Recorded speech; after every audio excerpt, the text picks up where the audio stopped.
নমো শিৱায় নমো নমঃ। মই জ্যোতিষ আচাৰ্য প্ৰসন্ন হাজৰিকাই কৈ আছোঁ।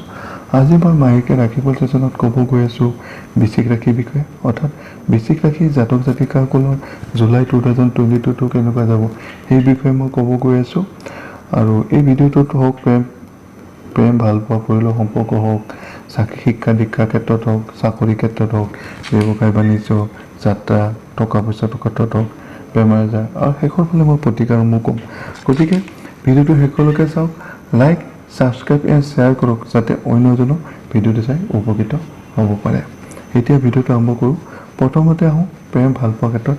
প্ৰেম ভালপোৱাৰ ক্ষেত্ৰত মাতো মোটামুটি ঠিকেই থাকিব যদিও জেদ অহংকাৰ কাৰণে মত বিৰোধ হ'ব, আৰু এই মত বিৰোধৰ কাৰণে কিছুমান কামত হেম্পাৰ হোৱাৰ সম্ভাৱনাটো বেছি আছে।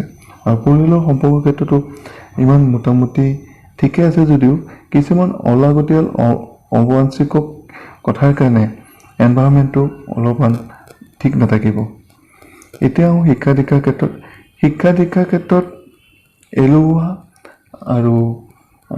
এলেহুৱাৰ কাৰণে বা অমনস্ক কাৰণে কিছুমান বস্তু পিছ পৰি যাব। যদি এক্সাম হয় তেনেহ'লে কিন্তু তাৰ কাৰণে কিছু পৰিমাণে প্ৰব্লেম বা সমস্যাৰ সন্মুখীন হ'ব পাৰে।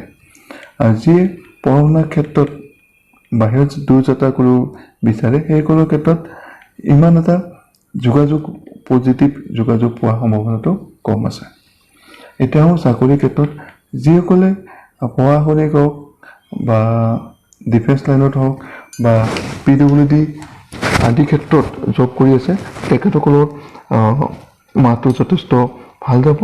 আৰু যিসকলে জবৰ কাৰণে প্ৰিপেৰেশ্যন কৰি আছে সেইসকলৰ ৰিজাল্টসমূহ পজিটিভ হ'ব আৰু যথেষ্ট ভাল ফলাফল ভোগ কৰিব পাৰি। নেক্সট আহোঁ ব্যৱসায় বাণিজ্যৰ ক্ষেত্ৰত।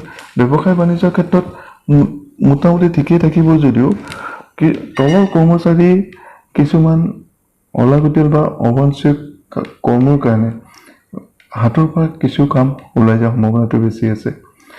আৰু এনেই চাব গ'লে ব্যৱসায় বাণিজ্য মোটামুটি ঠিকেই থাকিব। টকা পইচা। এতিয়া আহোঁ টকা পইচাৰ ক্ষেত্ৰত। টকা পইচাৰ ক্ষেত্ৰত যিটো হোপ কৰিছিল বা যেনেকুৱা ধৰণৰ কৰিছিল সেনেকুৱা ধৰণৰ আশা ফুলফিল হোৱাৰ সম্ভাৱনাটো কম আছে। আৰু নতুন কিবা বস্তু কিনিব যোনকে তাত কিছু পৰিমাণে খৰচৰ সম্ভাৱনাটো বৃদ্ধি পাব।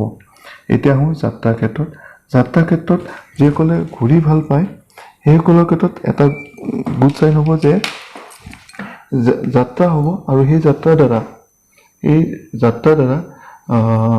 কিছু এক্সপিৰিয়েঞ্চ হওক বা টকা পইচাৰ ক্ষেত্ৰত খৰচ হ'লেও কিছুমান এক্সপিৰিয়েঞ্চ আয়ত্ব কৰিব, আৰু যিটো লক্ষ্য বা উদ্দেশ্য লৈ যাত্ৰা কৰিব সেইটো সফলতা লাভ কৰিব পাৰিব।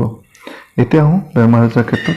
বেমাৰ আজাৰ ক্ষেত্ৰত যিসকলৰ পেইন আছে বা কঁকালৰ বিষ হ'ব পাৰে, মূৰৰ বিষ হ'ব পাৰে, কান্ধৰ বিষ বা ভৰিৰ বিষ হ'ব পাৰে, এই বিষ ৰিলেটেড সমস্যাৰ পৰা অলপ সাৱধান থাকিব, কাৰণ নহ'লে বিষটো বঢ়াৰ সম্ভাৱনাটো আছে।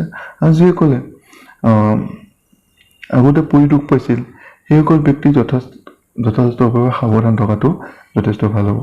এতিয়া প্ৰতিকাৰ দিবলৈ আহোঁ। প্ৰতিকাৰ হিচাপে ক'ব গ'লে হনুমান মন্দিৰত মঙলবাৰ দিনা পূজা অৰ্চনা কৰক, আৰু বা হনুমান চালিচাখন পঢ়ক, তেতিয়া যথেষ্ট ভাল হ'ব। আৰু যদি ৰত্ন পৰিধান কৰিব বিচাৰে তেনেহ'লে ৰেড কৰেল 12 কেৰেটৰ সোণত বা তামত অনামিকা আঙুলি পৰিধান কৰিলে যথেষ্ট ভাল হ'ব। ধন্যবাদ।